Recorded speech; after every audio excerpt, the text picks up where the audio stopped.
Let's do it. Okay. Well, I know we'll probably have some more people coming in. Of course, this will be recorded, as are the others that will I'll point out to you in a few minutes where you can find those. But welcome again, everybody. This is this was a 4-part series, and this is the 4th part of cybersecurity for manufacturing technicians. We're really excited to have you here. This is a FLATE sponsored webinar series.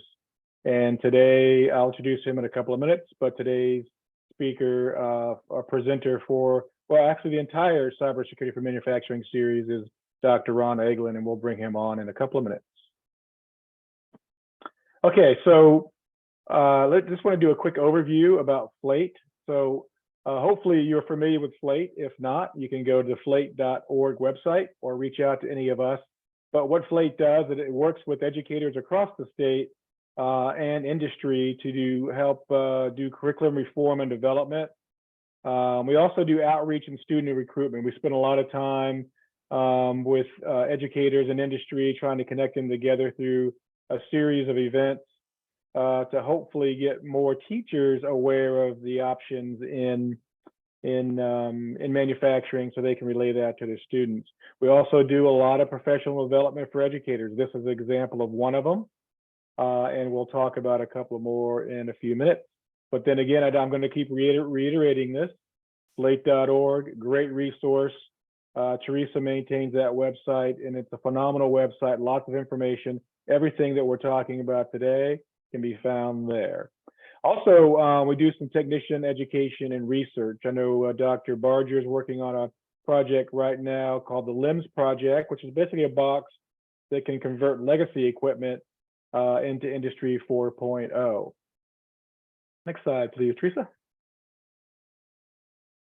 So this is a list of the schools that we work with around the state.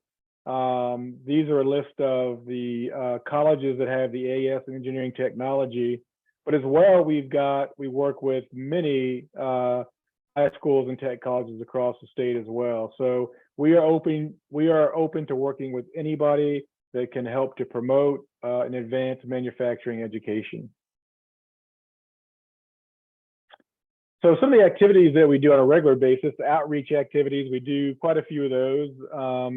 For example, we do speed networking events. We go to a lot of local, regional, and statewide conferences, as well as sort of one-on-one with different school districts. So we do a lot of events to help promote manufacturing education.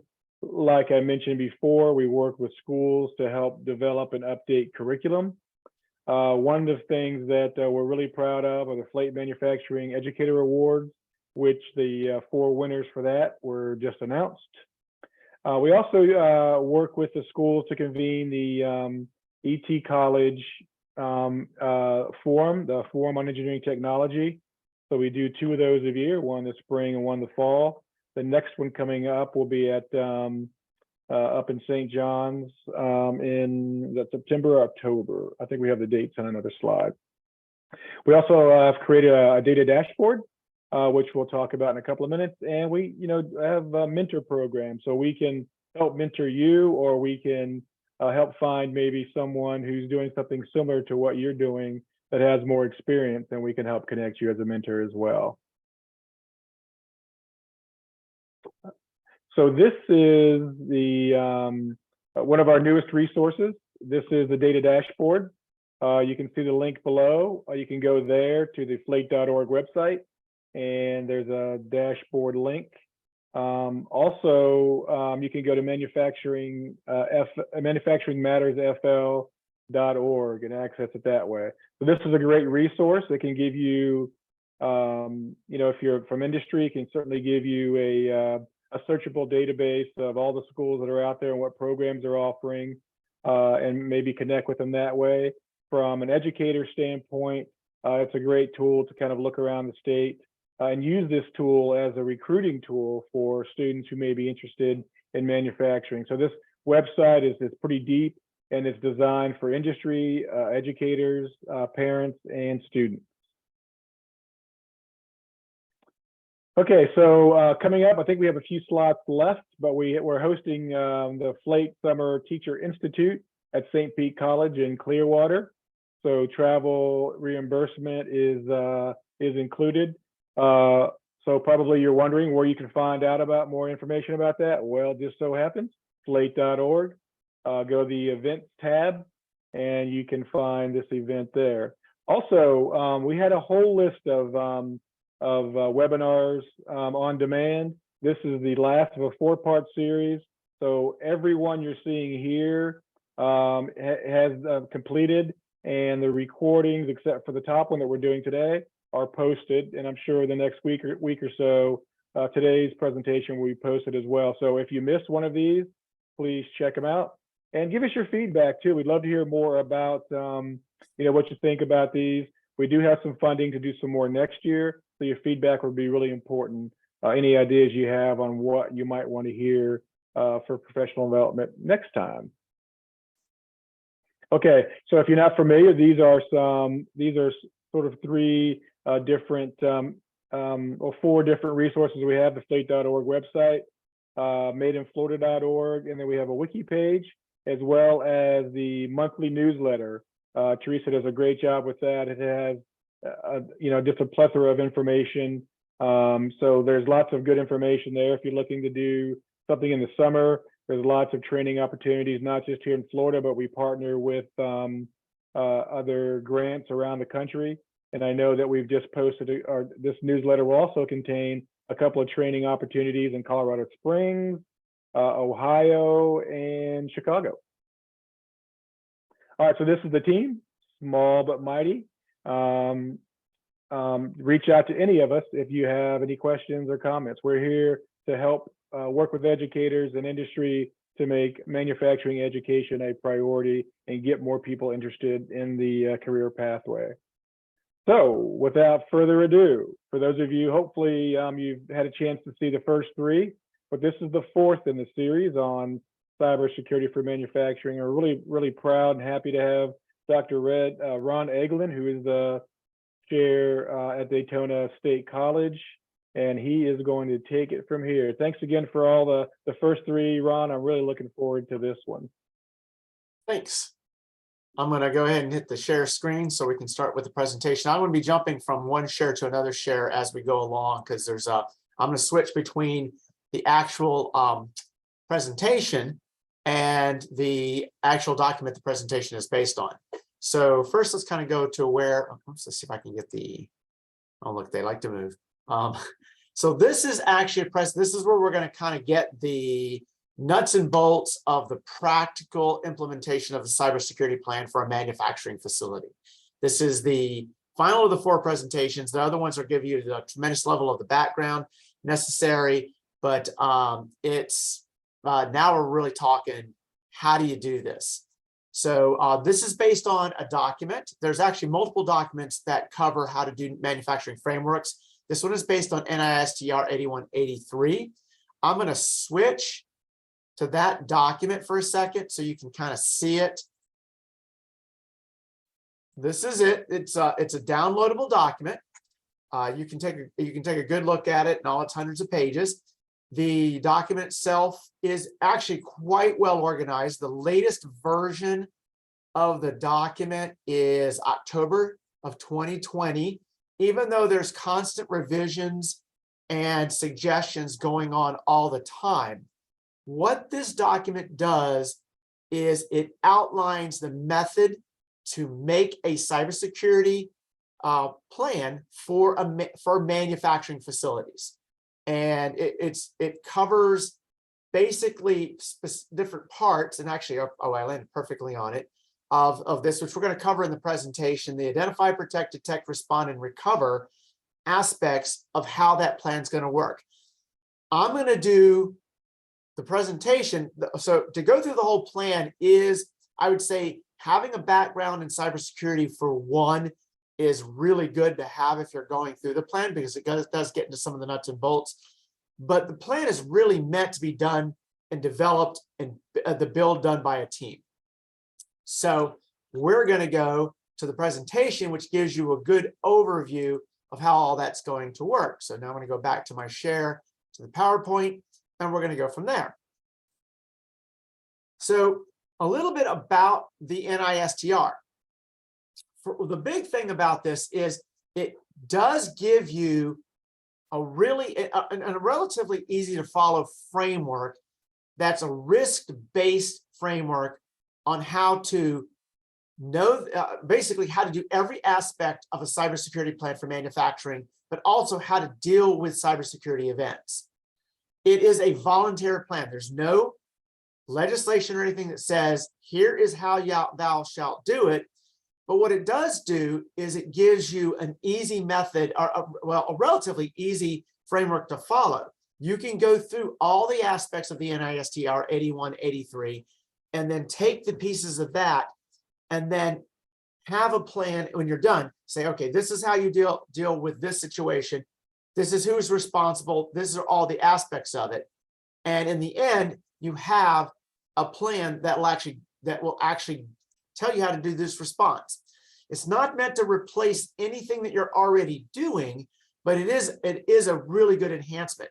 If you don't have a plan in place, though, it gives you something to start with that is very comprehensive.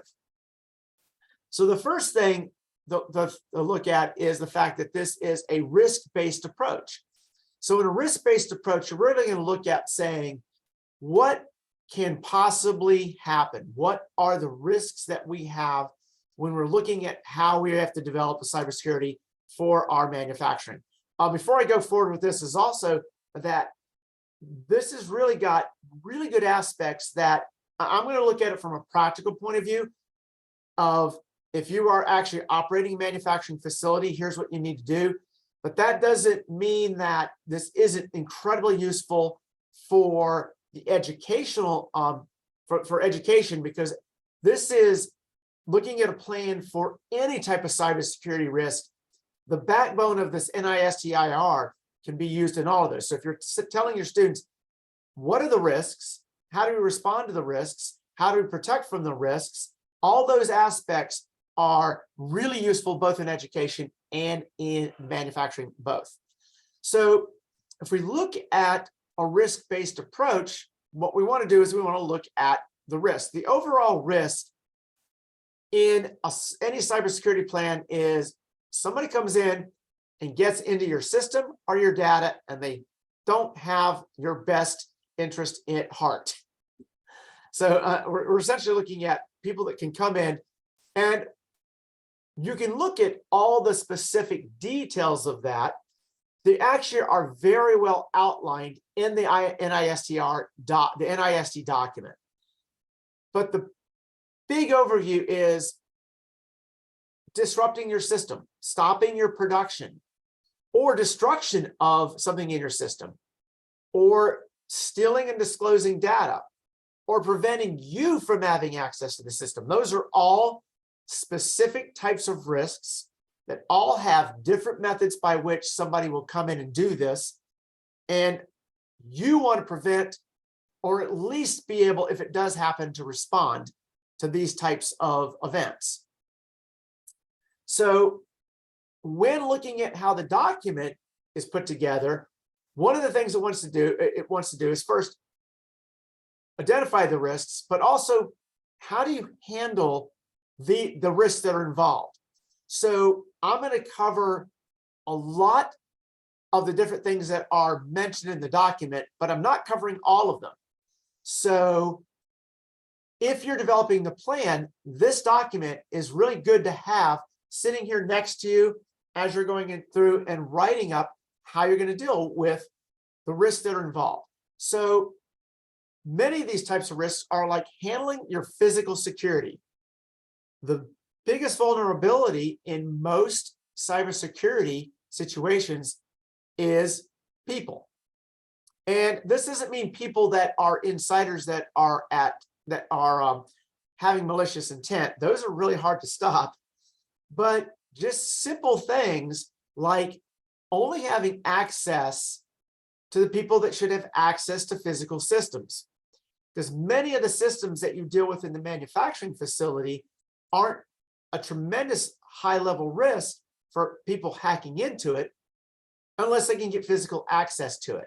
So when we look at handling the physical aspects of the risk, these are very traditional. Locks, surveillance, and just a policy of who has access to what. I mean, those are simple things that are common sense that are typically in place in most places, but it's also looking at that from the physical risk of the equipment is also having to look at the cyber risk of the equipment, because somebody can damage a piece of equipment by accident or on purpose physically, but physical access also gives you access to be able to put in some sort of malicious cyber activity also. Then we get into the computer side of these risks. So, and again, I'm going to give you a list of things here. We're going to go to the document a little bit later in the presentation and look at how they lay it out so that you can see how this is handled by the document itself. But these are also things that should be familiar to almost everybody. How do you handle security to your electronic assets? Do you have a firewall? What policies do you have for people to log in? What type of authentication process do you actually use? And I think a lot of us now are very familiar with more complex authentication processes because most of us have gone to two-factor authentication. I know that we use two-factor authentication here at the school now for essentially everything, but and we use access password management, where we have to be, we have a policy for change, all those types of access controls that are put in place. But we also have intrusion detection systems, and we have physical monitoring. Here, we do physical monitoring of what assets we have, and these are both computer and physical assets. For those guys in the IT, we also look at who's got roles to be able to do what in systems, because one of the policies is not to give level of access beyond what is necessary. So anyway, those are the risks that we're looking at. I'm going to go back one level even further than that, is personnel policies. And this is personnel policies beyond the personnel policies to say who's got access to what, even though there's an overlap with that policy, is how do you hire people, and do you background check? Because one of the biggest risks always is that you get a malicious actor on the inside. But there's another aspect of that personnel policy, which is also a big one, is just simply, do you have good employee training? And again, I'm going to go to what we do here at Daytona State. We are required to go through a monthly cybersecurity training. We use the NINGIO training. It's actually a third-party training. We're all required to do it. We're monitored to make sure that we have done it, so that we're always aware of the latest techniques that people are using to break into systems. Personnel policies are part of this too. And of course, you can't discount just making sure your systems are backed up. So if you were in on my last presentation where we went through some of the case studies and recalled that there was a ransomware attack that was placed on the Colonial Pipeline, and they did end up paying the ransom. They ended up getting most of the ransom back. But in the end, the tools that were given to them to be able to decrypt their systems were so bad that they just went back to their incremental backups and restored from those. So having a policy in place by which you can either go to incremental backups of your system or have point-in-time imaging of your systems, and then actually have a process in place that you've verified for recovery. I don't know how many people know what we mean by point-in-time imaging. A point-in-time image is where you take a snapshot of your systems as a backup that you can restore to. This is a little bit different from what you do with a standard backup of your databases or your computer. This is actually of your systems. And and the last of these pieces, which is having a plan in place. So the biggest piece of having that response plan in place is having a chain of command and decision tree to know who is responsible for what types of events might occur, and that person being trained. That's actually the biggest one whatsoever. But that also means that you have to have an understanding of the different types of events that can occur and an ability to isolate systems. I'm going to go back again to my Colonial Pipeline lecture series from before and point out that this is the importance of this, because in that situation, the hack was into a database which was totally unrelated. It was a customer database, but they ended up shutting down the pipeline because of unsure of whether they could isolate the systems that were hacked from the systems that were operational in the pipeline.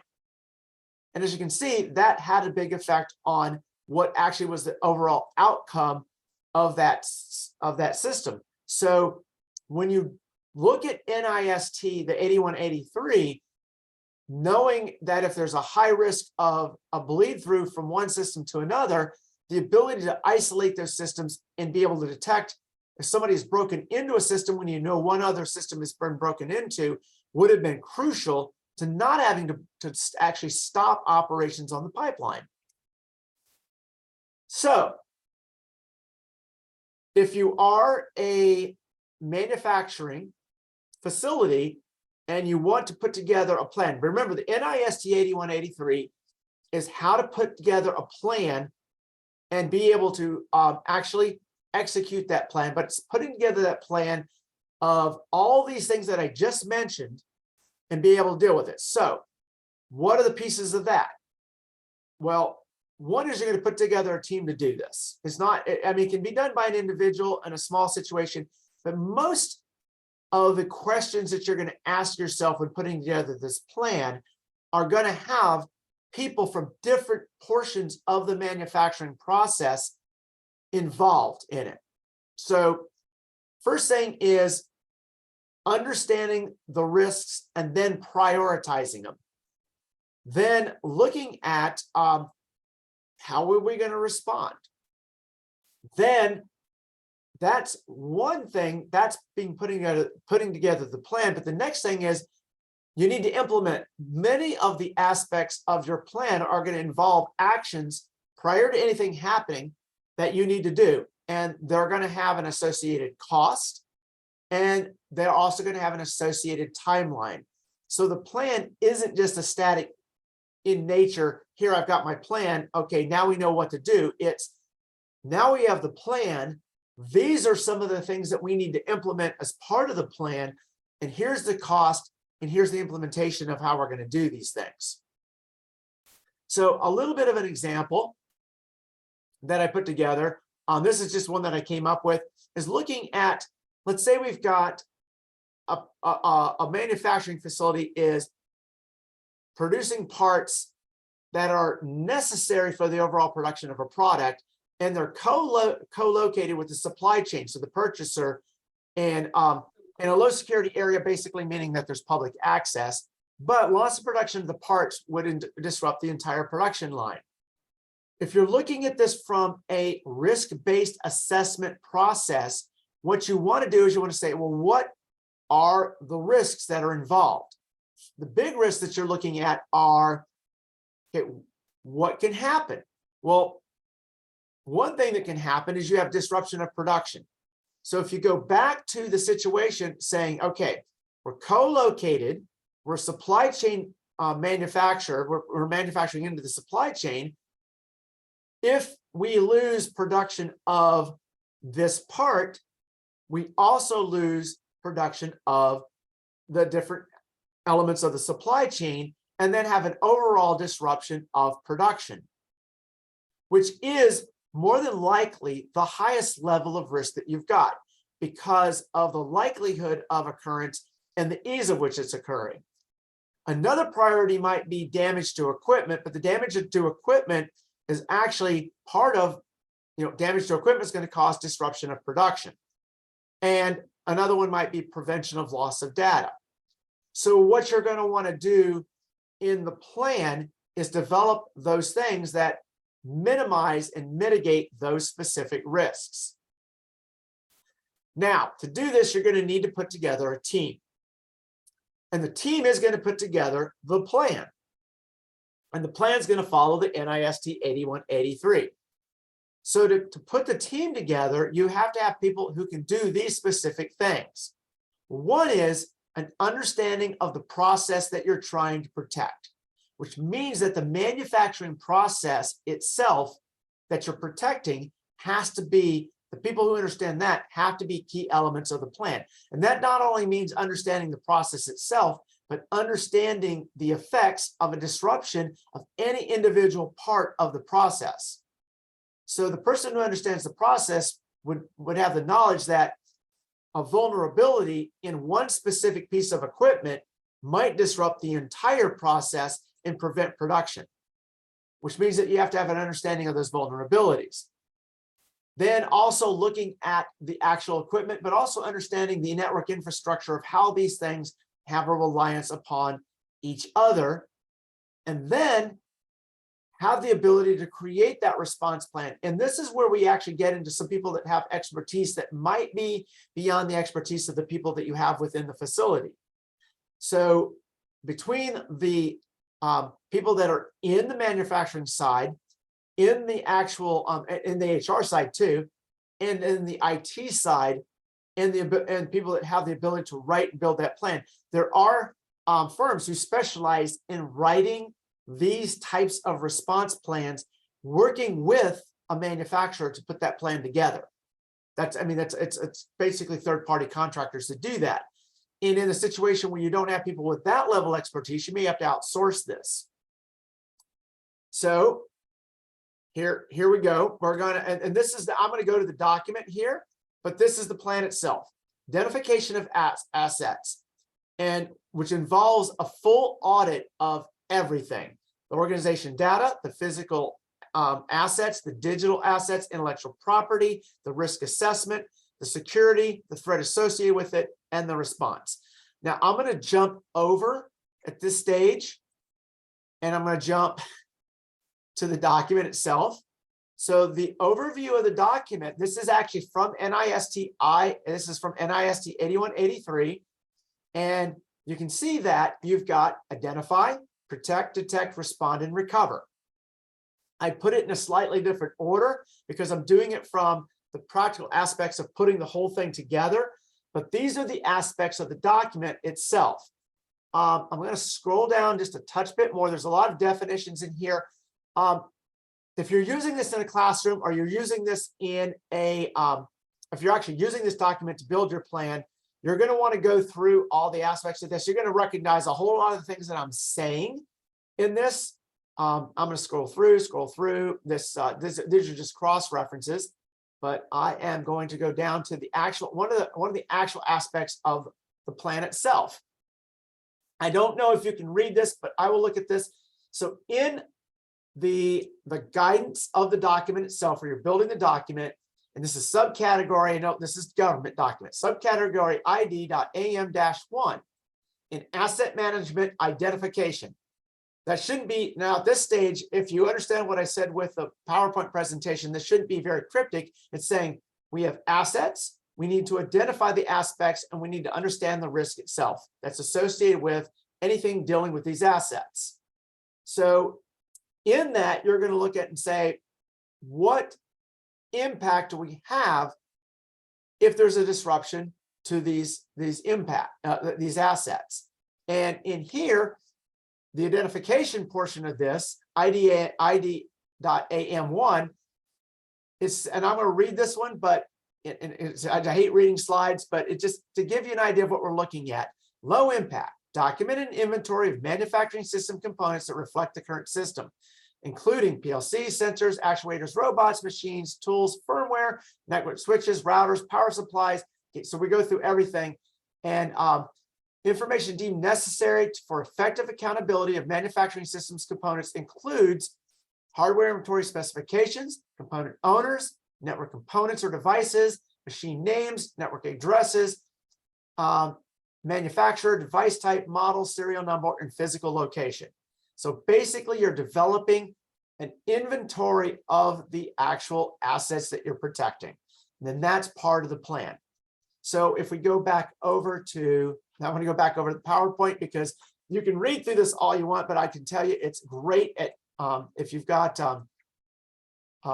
any trouble sleeping, it will help tremendously. Oops, I took to the wrong one here. Let's stop sharing. Put you on the right share.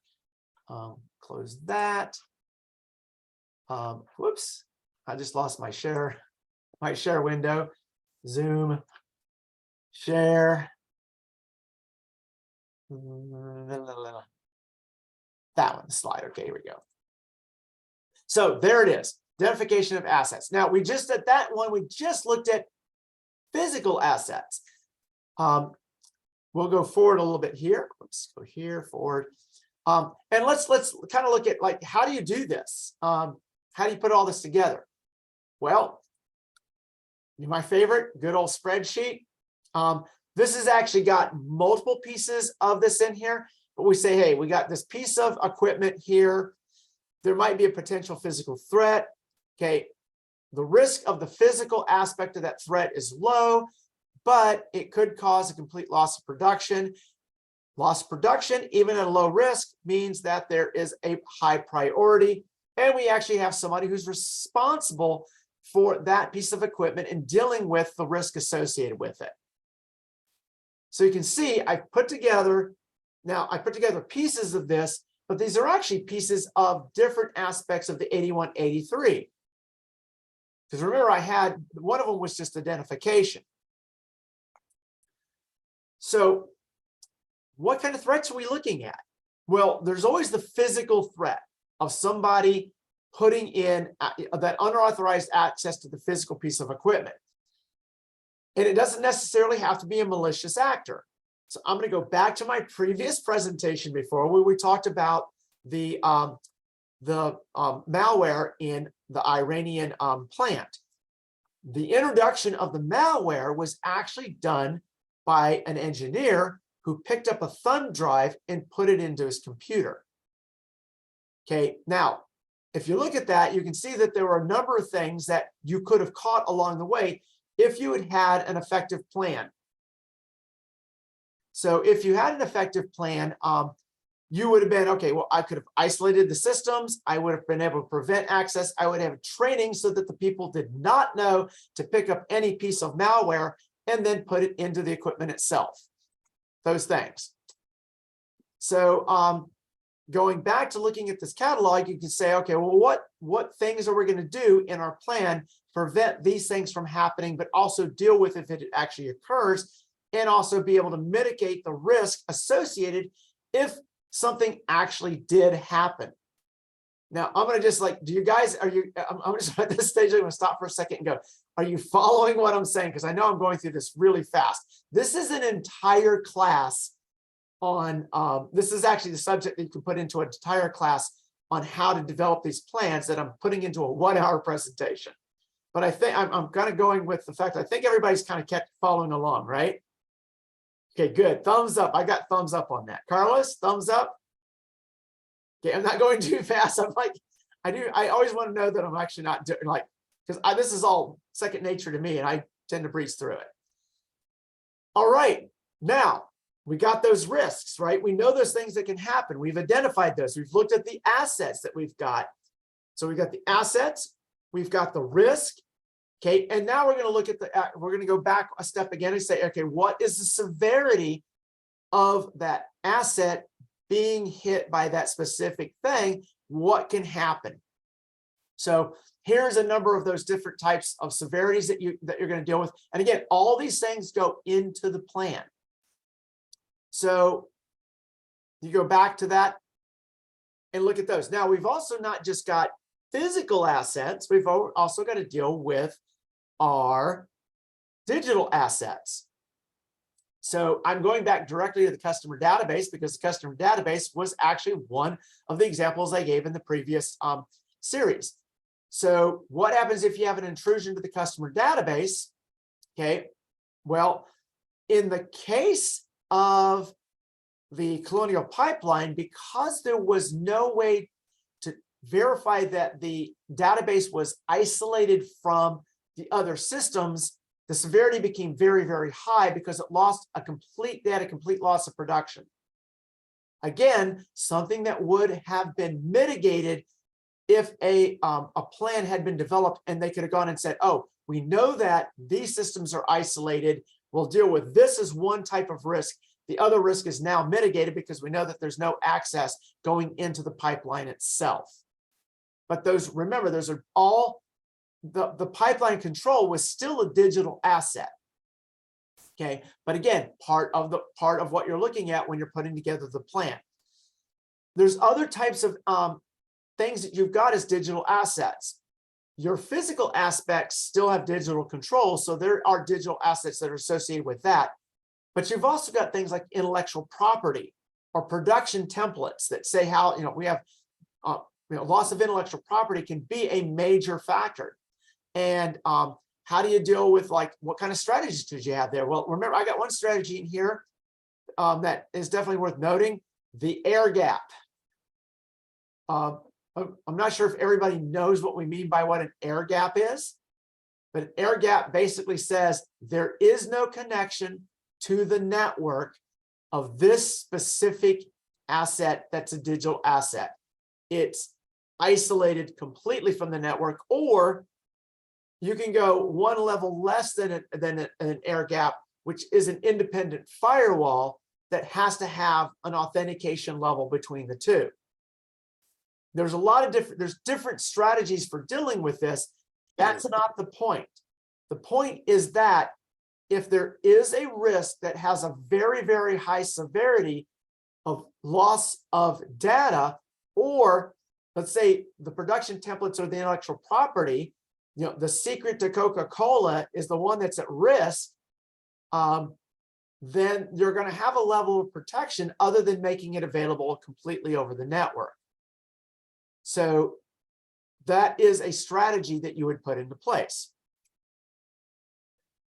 So we looked at the cyber risk assessment. You've got policy, physical policy,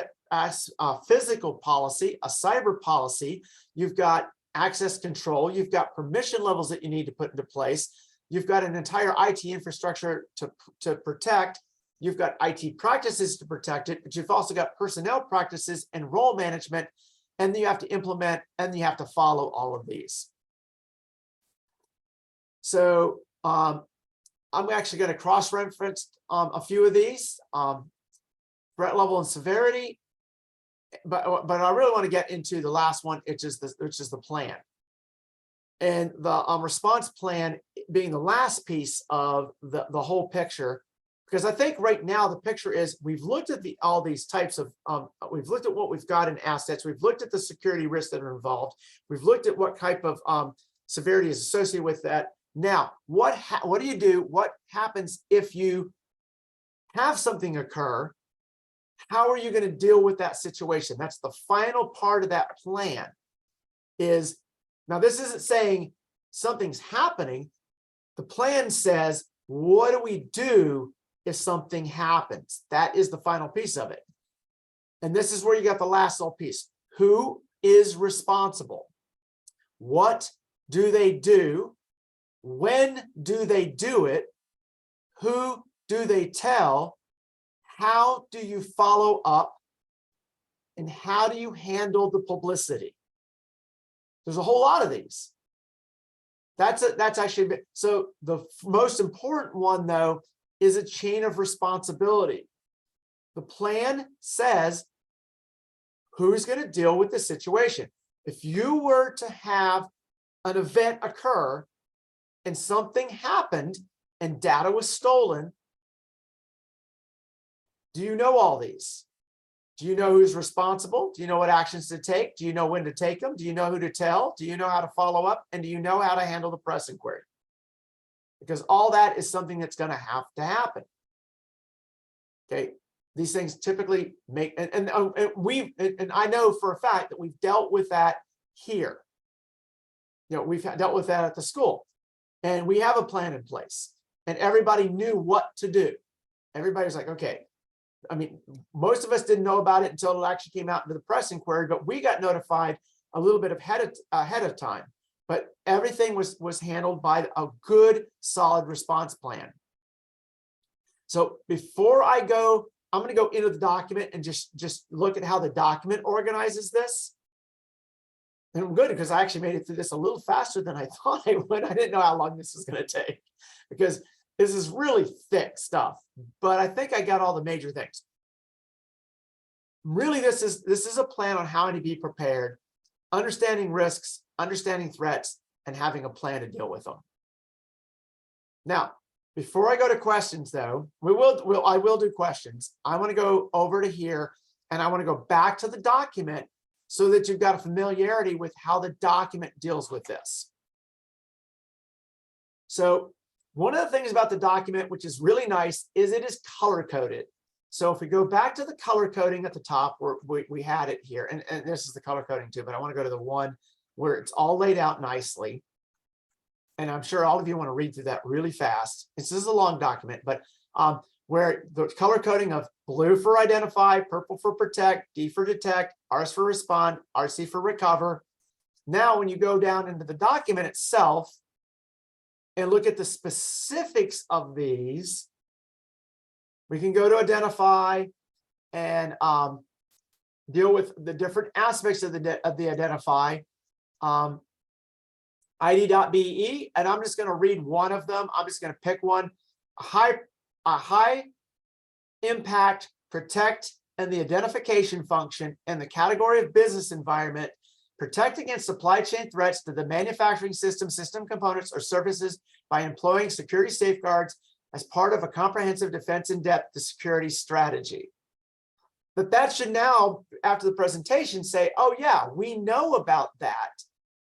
If we're part of a supply chain and we're a critical component of the supply chain, we need to have identified that this is a critical piece and it has to be part of the defense in-depth security strategy, which is going to be developed as a part of this part of the document later on, because this is the identify aspect of this, and this is a high impact in that area.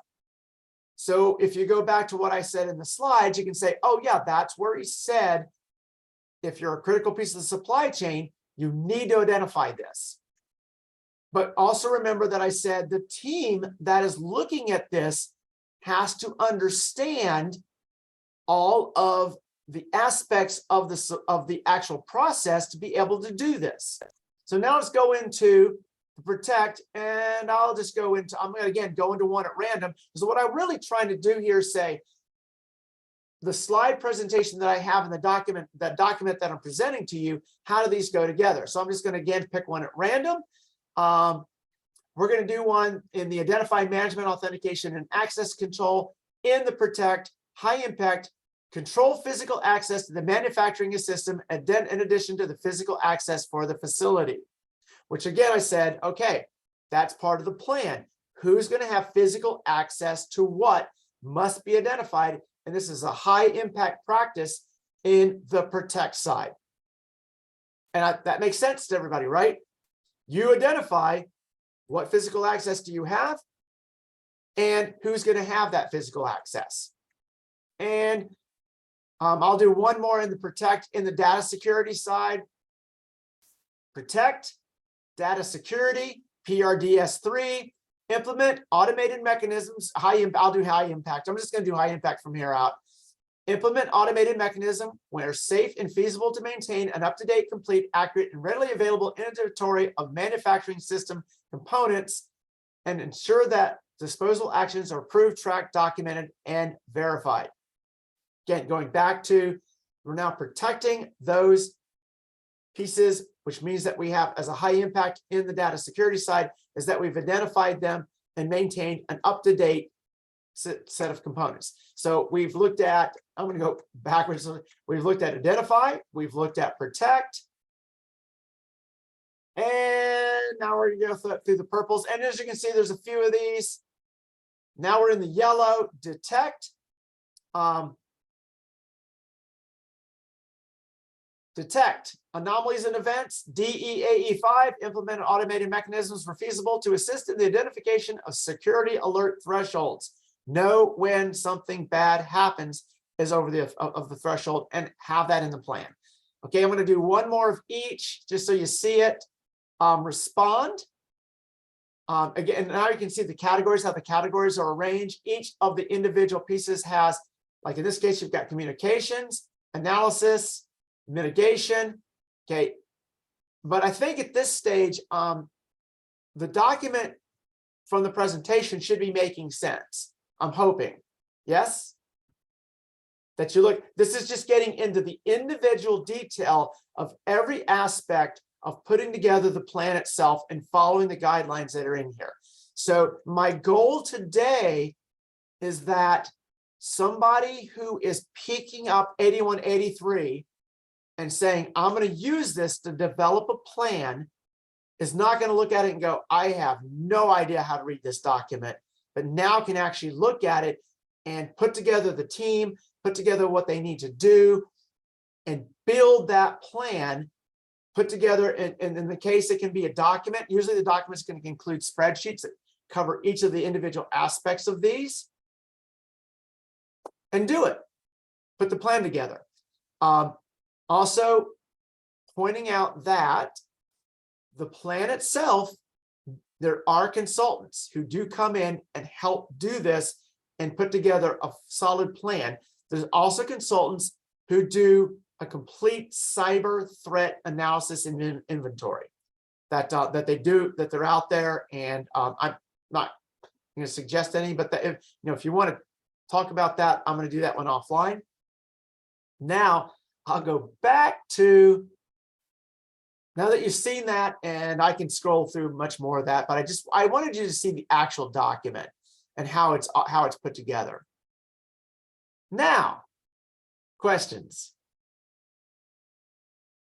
Oh, come on, please, please, please. I love questions. It's boring if I don't get questions. So let me ask, and I'm going to apologize because I'm trying to remember the comments that we had on the first webinar, which 4 months ago? It was last month. So be patient with me with this question. But the idea, so NIST IR 8183, isolation of systems. If we have an IDMZ and we're developing all of our manufacturing below the IDMZ, and there's going to be some connections to it, am I going to apply NIST IR to my whole factory, to everything? I know it's applicable to what you were saying, but or should I just focus from the IDMZ below? So what the NIST document says is that, remember, you're going to assess the risk, the associated risks as part of the process of developing the plan. So the isolation of subsystems is one of the actions that you would take if you've identified that something either has, and you're going to determine the thresholds. If the risk is high or the severity is high, then isolation is likely going to be one of the strategies that you would employ for that specific system. But you're doing it based on the risk and severities. So the document is really decided around the risk itself. So that when you go in and look at the document and they talk about low impact, high impact, or moderate impact types of things, they're suggesting specific types of actions that you would take for those specific types of risks and threats. So you couldn't necessarily say, I'm going to use isolation of subsystems specifically for everything or specifically for nothing. You're going to do it based on what your assessment is of those two things. And so you're going from identification of assets, identification of the threats, and identification of the risks. But the risk is the threat and the severity. What is the worst case scenario? What can happen if this occurs? So you see how all those pieces come together to develop the action itself? But wouldn't it be practical? I mean, yes, you're right, and I'm not saying it's wrong, but isn't it like, couldn't you start with a model? Okay, I'm gonna start with my isolation. I mean, I know what you're saying. So the going through the process, the NICIR process will give me my risk matrix and will say, okay, it's worth it here, it's not worth it here. But isn't it worth it to just start with best practices and say, okay, this is how I'm gonna start isolating like my cameras. This is gonna be where my cameras are gonna be going. Isolate all those systems, and that way, when I start my NICR assessment, I already have that leg up. It's like it's not like going to come back and say, okay, oh, we did need an IDMZ. Well, yeah, that's like best practices. Yeah, and well, there's two. Remember, there's two things pulling on this from both sides. So I can give you an example. Suppose the place that you work says that, you know what, due to the risk associated with email, we're only going to make email accessible to you when you're physically in your office. So that's an isolation of that subsystem. But then the problem is that, well, what if you're on travel, but you need to be able to respond to a specific email? So you do have to weigh the, so like, so we're going to say that, the camera subsystems are only available, they're isolated and they're only available to people when they're in a specific, like specifically in the camera room. They're not connected to be able to do it outside. But now you need to get a camera feed to an expert for quick analysis to know what's going on in a certain area. So you do have to take into account, and looking at that saying, well, what is the actual severity of a threat if somebody breaks into our camera system? Well, they're going to be able to watch people walking around a plant floor, right? There's no severity to that. You're going to detect that somebody's in the system, but it isn't causing any type of major disruption. So there's definitely a cost and a benefit to each of these types of systems. So some systems you're going to need to be able to control them remotely, and you're going to need to be able to control them from other systems. So you have to balance that out. But you have to balance it out understanding the full levels of the assessment. Remember, I'm going to go back to saying, what's the risk, what's the threat, and what's the severity? And that's what the document kind of leads you through, making that type of analysis. And then you can make a better decision of what you want to do. That doesn't mean that some people are going to play very, very conservative on it and say, let's be more protective, because it doesn't tell you be more protective, or the document doesn't say be more protective or be less protective. It just says these are low, medium, and high impact practices that you can employ. But you have got to make the decision of what those are. Gotcha. Thanks. Yeah. Okay. And I'm hoping, because the document's thick, but it really does say having expertise from all people that are involved in all aspects of the manufacturing process and systems is important to developing a good plan. The template, the framework helps you develop it. But it also says these are the people you need to have involved so that you truly understand. If there's like one system in your plant that is highly accessible and would shut down everything, that's critical. But if you have another one that's like, well, we'll just switch. We got a backup right here, no problem. That would be one that you wouldn't necessarily need to isolate as bad.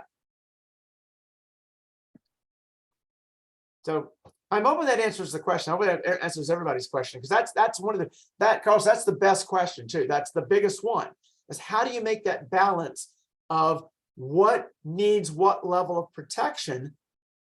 And when you go back and look at the case studies, that like the old case studies, and you do like my previous one and look at it in light of this document, you can say, oh, had we done this, we wouldn't have had that problem, because we would have known about this system being isolated from, like, really, is there any reason why the customer management system would be connected to the flow of the pipeline? Yeah, that was a big question. Yeah, when you were giving the lecture, that was a huge question. It's like, why would anybody even thought of that as being? I mean, I would not have thought about it.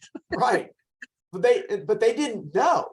They were like assuming, oh, somebody's hacked into this, shut down everything. But if you know systems are isolated because your plan says they're isolated, your plan would say, if somebody gets into the system, we're not shutting down the flow. They can't get to the flow. How do you tie this back into the CMMC? So if I have a factory and the factory is going to be up, working with Department of Defense, and they have the NIST. I mean, if I go to set up the NIST 8183, I'm pretty sure there's many aspects of this that can tie into the CMMC requirements. But is a tie-in like a lot easier? And like, are there a lot of, if the factory does this work, can they tie it into CMMC seamlessly? Like, okay, this comes here, you just did all the work. So, it's not like going to be doing certain type of formats here, and then you come over here and comply. In order to comply, you're going to have to do this much extra work. Does that make sense?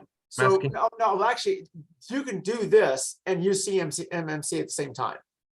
Because what this does is says, this is a voluntary, this is like suggestions. This tells you how to develop the plan, goes through all that, but it's really suggesting these are the protections that you can use. It's not a standard in that it says, if this is the type of system you have, this is the type of system, this is what you have to deploy, which would be a standard, which is what you would be dealing with CMMC. That way the decision is made for you.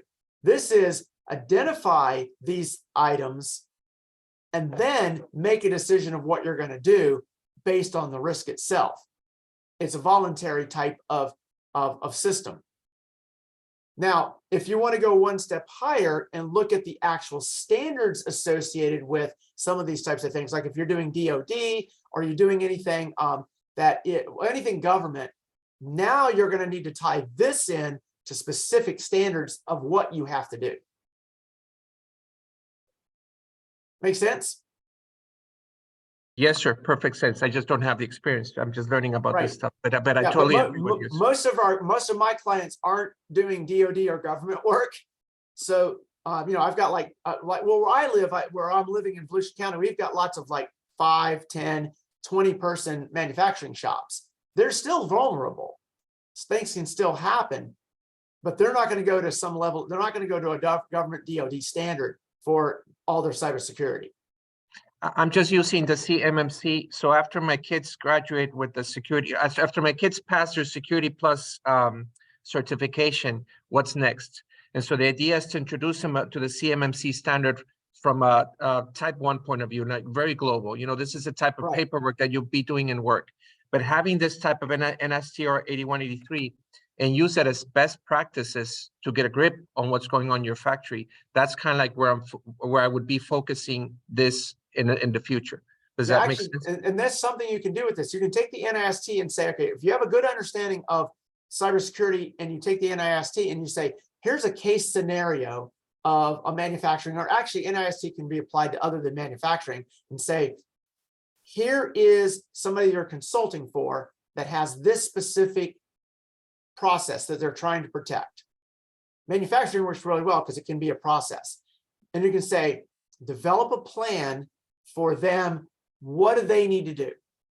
Because that's the most common scenario you work with in the cybersecurity field, is that ability to go and say, I understand your risks. I understand this, but I need you, the manufacturer, is going to know more of the severity. Like you say, well, that's not a very high risk type of piece of equipment. I mean, it's going to be very difficult to break into that. However, if the manufacturer says, but if that piece of equipment goes down, we're shut down for days. Again, and being able the students will understand, well, what kind of things can happen. So shutting it down, well, maybe it's vulnerable to a DDoS. Manufacturer's not going to know what that is. But your cybersecurity student should know what a DDoS is and should know how to defend against it. Right? No, totally get it. I've been a manufacturer myself that had no worries with internet for many, many years. I totally get on how to do this. But anyway, thank you. Thanks. Great questions, Carlos. And certainly want to thank everybody who attended today, and especially want to thank Dr. Ron Eaglin for the 4-part series. Fascinating, good information. And like I mentioned before, it's all available to you if you missed the first 3. The remaining sections are there, as well as all the other professional developments that we've hosted this year. So again, this will wrap up the 4-part series. Thanks, Ron. Everybody attended. And keep an eye out for more opportunities, and let us know if you have any suggestions for the next round of webinars. Everybody have a great day. Thanks.